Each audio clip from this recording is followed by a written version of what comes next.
Salut, c'est Mike, bienvenue dans cette nouvelle vidéo. Alors aujourd'hui, je voudrais te parler du framework React pour le front et du framework Java J2E pour la conception de ton backend. Alors attends, stop. Je sais, tu vas me dire qu'un des deux que tu m'as cité n'est un framework. L'un est une librairie, l'autre est une spécification. Et c'est vrai, on a tous à un moment ou à un autre eu un doute comme ça un peu sur la différence entre un langage, une librairie, un framework, une spécification, etc.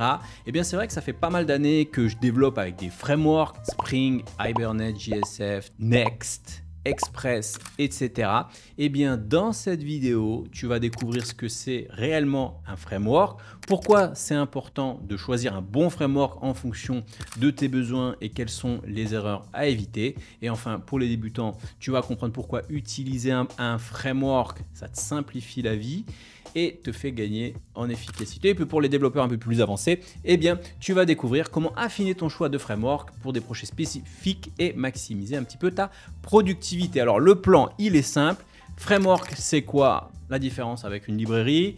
Pourquoi utiliser un framework et quels sont les différents types de framework? Comment choisir un bon framework et surtout les erreurs à éviter. Reste bien jusqu'à la fin parce qu'il y en a beaucoup qui utilisent un framework et qui font toutes ces erreurs. Alors commençons directement. Qu'est-ce qu'un framework? Donc c'est quoi un framework? Framework, ça veut dire cadre. Alors c'est pas lié au domaine de l'informatique. Un cadre, c'est un framework, ça peut être dans différents domaines. Mais en programmation, un framework, c'est un cadre. En fait, c'est souvent un outil qui va te permettre de structurer, d'organiser ton projet de manière efficace. C'est un petit peu comme si tu construisais une maison, comme si tu construisais une villa par exemple, et que en fait les fondations étaient déjà posées. Les fondations sont là et toi, au lieu de repartir de zéro, eh bien, tu pars sur une base, une fondation solide et en gros, tu n'as plus qu'à mettre les briques. Eh bien, le framework, c'est un petit peu la même chose. Ça te permet de placer les briques de ton code, ce qui rend le développement beaucoup plus efficace et ce qui te permet d'organiser ton projet au mieux. Allez, un exemple basique pour les développeurs React. Je sais que vous êtes pas mal à faire du React ici. Eh bien, je veux dire, si tu es développeur React, je veux dire, tu sais très bien qu'il existe une centaine de manières de gérer tes routes et les layouts associés aux routes. Je veux dire, on a tous fait ça avec à la mano un petit peu et puis voilà, chacun a sa manière de faire, même s'il y a des recommandations. Et bien par exemple avec Next, le framework Next, et bien ça c'est standardisé et en gros pour créer une route et un layout, et bien ça te prend moins de 30 secondes. Alors concrètement, la différence entre bibliothèque, donc librairie et framework. C'est vrai qu'il est facile de confondre un framework, une bibliothèque, mais il y a une différence assez importante à comprendre. Une bibliothèque, c'est quoi? Une librairie, c'est quoi? C'est un ensemble de fonctions ou de classes que tu peux appeler pour faire une tâche spécifique. Prenons un exemple concret, tu es dans ton application React, JS, enfin peu importe laquelle, et tu as besoin de gérer les dates, tu as besoin de gérer les time zones. Tu vas utiliser une librairie comme Date, FNS ou Moment Time Zone, etc. Et puis, c'est toi qui vas utiliser ces fonctionnalités. En fait, c'est toi qui contrôle le flux. Je répète, avec une bibliothèque, c'est toi qui contrôle le flux dans ton application. C'est-à-dire qu'en gros, c'est toi qui décides à quel moment tu appelles telle ou telle fonction. Alors qu'un framework, avec un framework, le framework, c'est lui qui contrôle le flux de ton application. Et en fait, tu insères ton code dans ces structures. Je vais te donner un exemple pour reprendre l'exemple un petit peu de Next et du routage. En gros, quand tu démarres une application Next, c'est Next qui est démarré, c'est Next qui est lancé. Et ensuite, qu'est-ce que Next va faire? Il va aller parser un peu le fichier app, il va voir s'il y a des dossiers, il va regarder s'il y a un fichier layout, un fichier app, etc., etc. Et c'est lui qui va charger ton code et qui va décider de créer des routes et des layouts, etc., etc. Donc, tu auras compris que le flux est inversé en fait. C'est-à-dire que c'est plus toi qui contrôle le flux, c'est le framework qui contrôle le flux. Là où, comme je te disais un peu tout à l'heure, avec une librairie, c'est toi qui décides en gros de comment tu vas gérer tes routes, etc. Et ce qui fait que tu as un petit peu pas mal de questions à te poser. Est-ce que je fais les choses correctement? Est-ce que ça a bien été pensé? Est-ce que c'est maintenable? Est-ce que c'est évolutif? Est-ce que c'est sécure, etc., etc. Et bien toutes ces questions, ça prend quand même du temps, alors que quand tu utilises un framework, tu n'as pas à te poser ces questions-là. Je veux dire, les développeurs du framework se sont déjà posé les questions avant toi et en fait, tu t'amène une structure déjà prête à l'utilisation. C'est la même chose si tu utilises un autre type de framework comme Laravel. On va changer un petit peu de domaine. Les développeurs PHP, on a tous un peu connu ça. Alors, je ne suis pas développeur PHP, mais j'ai un petit peu bidouillé là-dessus. Ceux qu'on fait du MVC, par exemple, modèle vue contrôleur, on a tous eu cette structure qu'on a copiée, collée, dupliquée 50 000 fois, où en gros, c'est tout le temps la même structure MVC. Et à l'intérieur, on change le nom de la table, le nom de l'entité, le nom de la vue et 3 fois rien. Et en fait, tu as beaucoup de duplications de code comme ça, un peu inutiles. Eh bien, les frameworks comme Laravel et Symfony, etc., eh bien, te permettent en fait d'éviter de reproduire des structures de données qui sont en fait gérées derrière par le framework. Alors, question conne, tu vas me dire pourquoi utiliser un framework? J'ai déjà donné quand même pas mal d'arguments. Au-delà des exemples cités, tout simplement, le gain de temps. Je veux dire, quand tu pars from scratch avec un framework, avec une librairie comme React par exemple, même si tu utilises le CRA qui est plus recommandé ou Vite par exemple, qui te faut quand même gagner pas mal de temps. À l'époque, il n'y avait même pas ça, il fallait tout se faire à la main, j'en parle même pas. Mais même avec Vite ou des outils comme ça, eh bien effectivement, c'est quand même... je veux dire, avant d'avoir quelque chose d'un peu correct, eh bien c'est quand même compliqué parce que tu dois réfléchir, tu dois faire des choix et surtout tu dois t'y tenir. Je veux dire, si tu décides d'avoir telle structure de données ou telle manière de faire des routes ou des layouts, etc., eh bien il faut faire ses choix, il faut s'y tenir. Et on sait que dans une application, on a la mémoire courte. Ça veut dire qu'on fait des choix à un moment et puis au bout d'un mois, et puis 6 mois après, on ne se souvient plus pourquoi et puis on commence à changer et on a des structures de données qui sont complètement différentes et à la fin, ça devient un gros bordel. Et là où pour reprendre un peu l'exemple de Next ou Remix ou un autre framework, eh bien ces choix sont déjà faits et tu es un peu obligé de rester dedans. Donc, gain de temps dès le démarrage, directement productif, on ne se pose pas de questions, etc.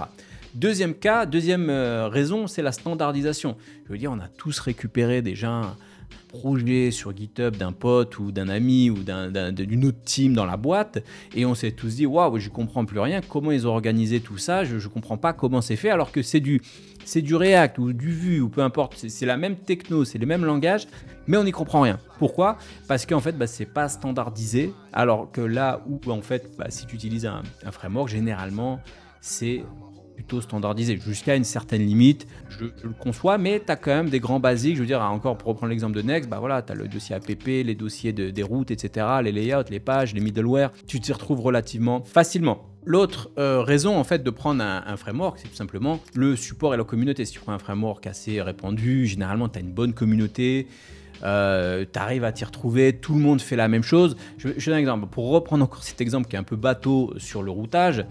Si toi, tu as ta petite solution à la mano avec ton routeur un peu là, ta manière de faire, etc., que tu trouves élégante peut-être, tu la trouves sympa peut-être, mais tu es tout seul à le faire dans ton coin et personne n'utilise ça. Et en fait, les gens ne vont pas comprendre ce que tu fais, pourquoi tu le fais, etc. Là où en fait, tu vois, c'était un problème de routage avec Next ou quoi, tout le monde utilise la même manière de faire. La communauté, le support, ça va être hyper rapide. Tu es moins bloqué en fait en utilisant en fait le cadre d'un framework. Alors maintenant, les types de framework, c'est quoi? Framework front-end, pas de citer ceux qu'on a cités, mais tu as aussi Ember, JS, Angular, etc. Framework back-end, tu as Express avec Node, Django par exemple pour ceux qui font du Python, Laravel, j'ai déjà cité, Hibernate aussi, qui est un framework back-end. Alors là, c'est intéressant parce que Hibernate, pour ceux personnes qui viennent du monde de Java, c'est un framework qui gère l'ORM, donc Object Relation Mapping, et en fait donc on peut avoir des frameworks qui sont inclus dans des frameworks. Par exemple, il y a beaucoup de gens qui utilisent Laravel avec Spring, et en fait Spring est un framework et qui utilise Hibernate qui est aussi un second framework, mais un framework plus spécifique lié à l'ORM. Dans des frameworks full stack, Next.js. Alors Next.js c'est un framework full stack jusqu'à une certaine limite, ça s'arrête au serveur component, ça va pas plus bas, mais on peut le considérer comme full stack puisqu'il permet de gérer pas mal de choses côté back-end aussi. Framework mobile, React Native, Flutter, Ionic, etc. Et les frameworks aussi, je ne sais pas si c'est une catégorie spécifique, mais moi ce que je considère ce que j'appellerais les frameworks entreprises type Java J2E, Jakarta EE, Spring, Hibernate, Struts, etc. Qui sont des frameworks un petit peu plus évolués, orientés en fait entreprise. Alors, pour aller un petit peu plus en profondeur là-dessus, parce que parfois la limite elle est un petit peu floue, les exemples que je t'ai donnés sont peut-être relativement clairs, mais parfois la limite est un peu floue. On va essayer de pousser un petit peu la limite sur Hibernate, l'ORM de Java, en Java. C'est un framework. Et si tu es développeur JavaScript, par exemple, sur les technos JS, TypeScript, etc., tu as peut-être utilisé déjà Prisma, tu as peut-être utilisé Drizzle, tu as peut-être utilisé ce type d'ORM, TypeORM, etc., etc. Et pourtant, eux ne sont pas des frameworks. Alors, c'est quoi la frontière entre les deux? Pourquoi Hibernate, qui est un ORM, est un framework, alors que Prisma, Drizzle, etc., ne sont pas des frameworks? Eh bien, tout simplement, on en revient à cette histoire de flux, c'est-à-dire que Hibernate prend complètement le contrôle du flux dans ton application. Ça veut dire qu'en vrai, quand tu définis des entités, etc., avec Hibernate, c'est lui qui va se charger de gérer le cycle de vie de tes objets, de gérer les transactions, de gérer le lazy loading, etc. Tout ça, c'est le framework qui le fait. Ça veut dire que c'est Hibernate qui démarre, qui charge en gros tes entités, etc. Là où Prisma, Drizzle, etc., en gros, c'est une librairie, c'est toi dans le code qui gère le flux. Ça veut dire j'appelle quand j'ai besoin de récupérer telle et telle data. Et donc, clairement, tu vois que le flux est inversé. Et donc, du coup, voilà pourquoi Drizzle, Prisma, etc. ne sont pas des frameworks, là où des solutions comme Hibernate sont des frameworks. Alors, maintenant, tu vas me poser la question, comment choisir le bon framework? Alors, ça va dépendre de deux choses. L'objectif du projet, je veux dire, dans un premier temps, si tu fais un projet, là, ça va dépendre de ton projet. On prend un framework en fonction du besoin du projet. Tu ne vas pas prendre un framework qui n'est pas web pour faire du web. Voilà, tu auras compris un peu le truc. Deuxièmement, en fonction aussi de tes objectifs de spécialisation. Je sais que sur cette chaîne, vous êtes beaucoup à apprendre le code ou à vous reconvertir, etc. Eh bien, ça dépend. Moi, je dis souvent, il faut apprendre un langage couplé à un framework. Eh bien, il va falloir que tu réfléchisses à ça. Si tu veux être développeur, peut-être plus full stack PHP, ok, tu apprends le PHP et tu dis, quel framework je prends? Ok, Laravel, Symfony, etc. Si tu es plus dans le monde JS, ok, quel framework je prends? Est-ce que je prends de l'Angular et je fais que du front-end? Ou est-ce que je prends du Next, je peux faire un peu de full, plus du full stack? Ou est-ce que je prends du Nest, etc. Ou du Nuxt si tu es sur d'autres choses? Deuxième point, courbe d'apprentissage. Hyper important, tu as des frameworks qui sont... C'est comme les langages, tu as des frameworks qui sont compliqués, des frameworks qui sont pas compliqués. Je veux dire, si tu démarres, là, tu es un peu débutant, j'aurais du mal à te conseiller d'aller sur les frameworks Java entreprise. Je sais, je tape souvent un peu sur Java, parce que je fais 15 ans de Java, mais parce que le level, il est assez poussé.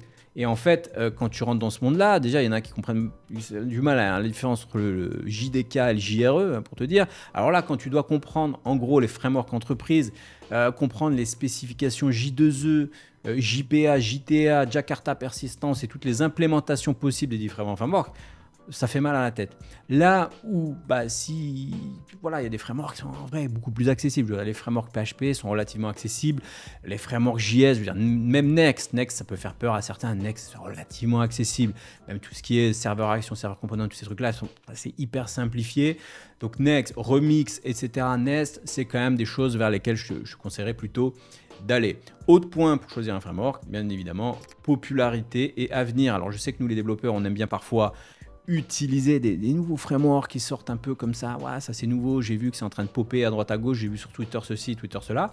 Tu peux t'amuser à regarder, mais en tout cas, si tu cherches à te reconvertir, prends quelque chose qui est déjà en place, répandu, reconnu, recherché en entreprise. Pas sur des trucs obscurs, je répète assez souvent, c'est la même chose pour les langages. On va terminer sur quelques erreurs à éviter avec les frameworks. Un framework, c'est bien, mais un framework, c'est pas magique. Ça fait pas des choses magiques. Je veux dire, c'est toujours intéressant de comprendre ce qu'il y a sous le capot. Si on reprend notre exemple de Next, des routes et des serveurs components, par exemple, eh bien, derrière Next, ils ont bien un routeur. C'est pas magique. Donc, ils gèrent bien le routeur. Est-ce que c'est un routeur qu'ils ont fait à la mano, etc., un routeur maison, etc. Ils ont un routeur, il faut comprendre comment ça marche. Quand tu fais des React Server Component, comment tu gères en gros le code côté serveur, comment tu gères l'hydratation, comment tu gères tout ça. Derrière, ils utilisent l'API React. Je veux dire, ils n'ont rien inventé, ils n'ont rien créé. Donc, il faut quand même comprendre comment c'est fait derrière, comment c'est utilisé, sans forcément tout apprendre. Mais il faut savoir que c'est pas magique et il faut comprendre en gros ce qu'il y a sous le capot. Deuxième chose, attention à ne pas être trop dépendant de ton framework. Je veux dire, un framework, ça te simplifie la vie. Ça simplifie la vie dans ton application. Mais attention, je veux dire, il y a les parties importantes de ton application, les parties métiers, les parties le cœur business, on va appeler ça. Eh bien, tu ne dois pas être trop dépendant. Ces parties-là, qui sont le cœur de ton métier, ne doivent pas être trop dépendantes du framework. Je vais donner un exemple concret, par exemple, avec si tu prends Airbnb, Netflix, etc. Tu imagines bien qu'ils ont une logique métier, un cœur business qui, je sais pas, si tu prends Netflix, peut-être l'algo de recommandation, ou pour Airbnb, peut-être la manière de gérer la tarification des appartements, etc. etc. Bah, ça, c'est la logique business. Et bien, tout ça doit être quand même le plus isolé de ton framework, parce que tu sais pas à tout moment, et bien, le jour où tu as envie de peut-être d'évoluer, imagine Airbnb, Netflix ont envie d'évoluer de Next vers Remix, vers un nouveau framework qui arrive dans 5 ans, hein, le monde du dev ça évolue vite, et bien tu dois facilement pouvoir en fait garder le cœur métier. Bien sûr ça va pas être magique, hein, ça va quand même être compliqué, tu auras de la migration, etc. Mais si tu n'as pas trop impliqué ton business dedans, c'est-à-dire ton code qui comprend le métier, eh bien, ça sera beaucoup plus simple à migrer. Bah, c'est pareil dans ton application. Je veux dire, si tu conçois une application, bien sûr, tu peux construire des choses rapidement avec un framework. Voilà, si tu pars sur Next, tu démarres en 2 minutes, tu as des routes, tu as des choses, etc., etc. Mais à partir du moment où ton application va devenir sérieuse, qu'il y aura de la logique métier, eh bien, il faudra absolument l'isoler de la partie qui est liée au framework. Pourquoi? Parce que tu as envie de pouvoir changer facilement. Tu n'as pas envie que dans ton code métier, en fait, eh bien, il y ait trop de dépendance vers Next, puisque si tu as envie de virer Next et passer à autre chose, eh bien, il faut que tu puisses le faire le plus facilement possible. Et si tu as envie de changer d'architecture et de te dire, j'utilise plus une architecture monolithique à la Next, j'ai envie de exploser, je ne sais pas si ça se dit, explode, découper, on va dire, en architecture, revenir à une architecture microservice, eh bien, à tout moment, tu as ton cœur business, t'exposes ça avec des API, avec Express par exemple ou autre, et tu supprimes Next et ton métier n'a pas été impacté. Tu as très peu de modifications, pareil sur les couches basses, tout ce qui est Data, Access, Object, etc. Bref, tu auras compris, bien isoler la logique métier. Voilà, j'espère que cette vidéo aura pu un peu t'éclairer sur les frameworks, un peu, voilà, parce que c'est des questions qui reviennent souvent. Je te remercie d'avoir suivi. N'hésite pas à me dire en commentaire quels sont tes frameworks du moment, quels sont les frameworks que tu as envie d'apprendre, de découvrir, qu'est-ce qui te hype un petit peu en ce moment. Et sache que j'ai relancé mon canal Telegram. J'envoie des news un petit peu privées, on va dire, dessus, c'est-à-dire un peu coulisses de mon business, mes sujets du moment, etc. Je te partage tout ça dans mon canal Telegram. Je te mets ici un petit QR code si tu veux rejoindre à l'occasion de l'arrestation de Pavel Dubov. Ça m'a donné envie de relancer un petit peu tout ça et de soutenir ce type d'application. Voilà, je te remercie d'avoir suivi cette vidéo. Je te dis à la prochaine. Ciao.